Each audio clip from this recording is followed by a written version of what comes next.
Hello, beautiful people. Happy Wisdom Wednesday.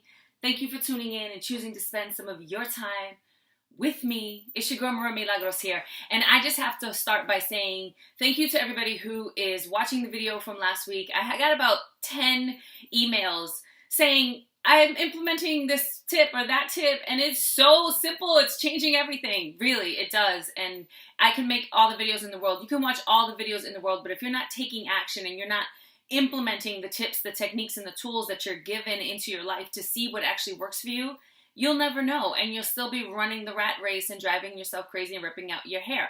So this week, we're also going to stick to back to the basics, and we're going to stick to helping you make your days during this time of transition where you're going from the ease of summer into the busyness of work, of school, of the year, the fall year starting all over again, making that transition easier for yourself and more positive. So today I'm going to give you 4 tips and 1 bonus tip.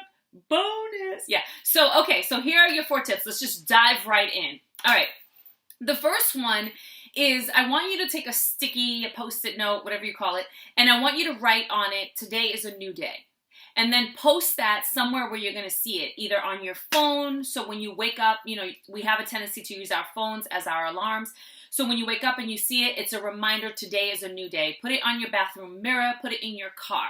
We have a tendency to allow the list of our lives to bog us down because we fail to realize that today is a fresh start. It's a clean slate. It's a new day. I can start all over again from fresh. I can tackle what I can on my list, and whatever I can't, tomorrow is a new day. Fantastic. So we want to make sure that, one, making sure that we're starting off our day from that positive place, like today is a new day. What didn't get done yesterday wasn't supposed to get done. So today I'm going to do what I can, and I'm going to do it from a positive space. All right. Second tip that I have for you today is change your words. I made a whole video about this, about the power of changing your words. We have to stop saying, I said have, but we have to stop saying, I have to do the laundry. I have to go to work. I have to. And when you say it like that, like it's a chore, like it's something that you didn't choose for yourself, it feels, again, heavy and negative and bogged down. Even when you play with the words and you switch it up, it makes a huge difference in how your brain incorporates that next thing that you have to do. So instead, I like to say, I get to go to work. Where this many people in the world are unemployed, I get to go to work. I get to do laundry. Because when I do laundry, that means I have an abundance of clothing that need to be washed. I get to wash the dishes. Because if I'm washing dishes, that means I ate, right? Like I get to. Not I have to, this is torture. No, I get to do this. Because this is the life that I chose, right? Revisiting last week's tip, you chose this life. You chose all these clothes that you brought into your house. Clothes don't show up at your house. Animals don't show up at your house, right? Like you chose this.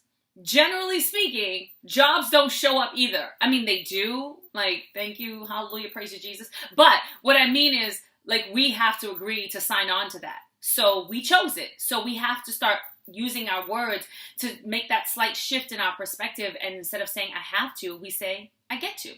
All right, third tip is when you have a laundry list of things to do, and Lord knows, I teach a dance class, I teach fitness classes, I have a daughter who has her own extracurricular and sports and things going on, I run a business which entails speaking, workshops, coaching, I do book events for my book, like Lord knows I have a list, but I can't do it all in one day. That is impossible.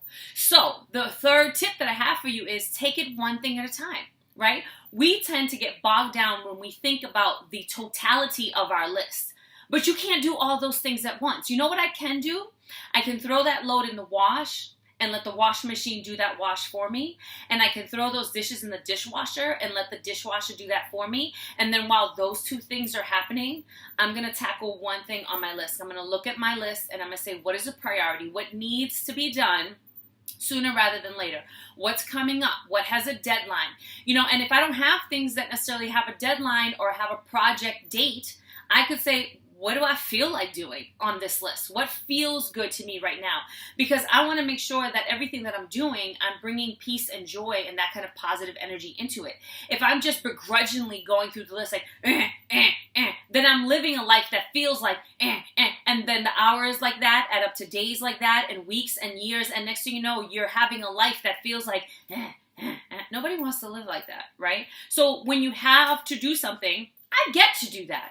I get to take care of that project. I personally don't like sitting down and doing my finances, but I have to do it. It's something that needs to get done. So I say, I don't have to do my finances. I get to do my finances. And that does have a deadline. I got to get that done and in and submitted. So you know what I'm going to do?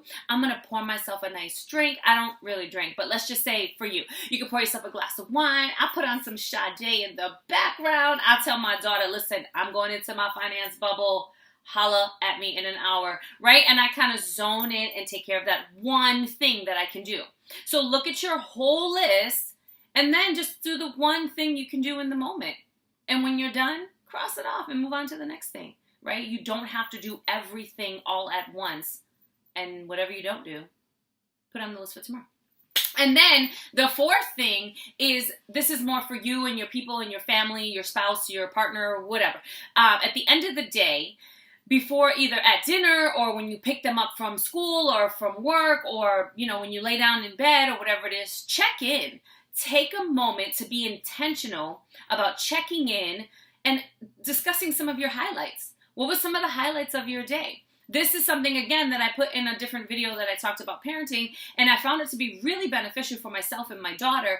Every day when I pick her from school, we do a scale of 1 to 10. How was your day? And then give me some highlights. And she'll give me some highlights of her day, and then I'll say, so what do you think about your day? My day was awesome. Sometimes even she'll scale her day because of something that literally just happened. And then when she's done giving highlights, she goes, I want to change the scale of my day. It was actually a 9 or it was a 10. And this is something that's really beneficial for me as an adult too, because it helps me keep my life in perspective. Did 1 or 2 things go wrong? Sure. Did I learn from them? Absolutely. Did I grow and stretch a little bit? Absolutely. But were there like 1,000 other magical things that happened if I was paying attention? Yeah, because the good significantly outweighs the bad. That's the truth of the truth of the truth. So we have to be intentional about checking in at the end of the day and figuring out what our highlights were. Okay, and then the last bonus tip, and I'm going to go into this in another video in the future, but this has been on my mind lately because I got an email last night that said this one woman, when she came up with this, she came into this conflict, and when she did, she said to herself, which I thought was really funny, what would Maria do? Maria would acknowledge that this is scary, and then Maria would do it anyways. That's what she put in the email, and I thought that was hilarious because I'm like, yes, but I get what you're saying. Because I used to do that too. When I first got started and I was pulling myself out of my depression and I was listening to Tony Robbins all the time, I would say, what would Tony Robbins do? And then I would act like that because those were qualities that I admired, and so I wanted to emulate those qualities. I did the same thing when I got into Lisa Nichols. What would Lisa Nichols do? I did the same thing. And there was this time where people would always say, what would Jesus do? But a lot of people find that to be unrealistic and too heavy because it's Jesus, right? It's like these are normal, everyday people who, when they confront issues, they have tools and techniques that they put into motion to help them. So then I would say, what would so-and-so do? So that's my bonus tip for you today. Think about someone who inspires you or someone who motivates you or someone who the qualities about them. Like you don't want to be them, because you're your own magical, special, unique, lighted, amazing being. But there are qualities about them that you want to possess. And so the only way to possess them is to start practicing. So you could say, what would so-and-so do? How would so-and-so respond to this? They would say this, that, and the other. And then, oh, you know what? I'm going to go do that.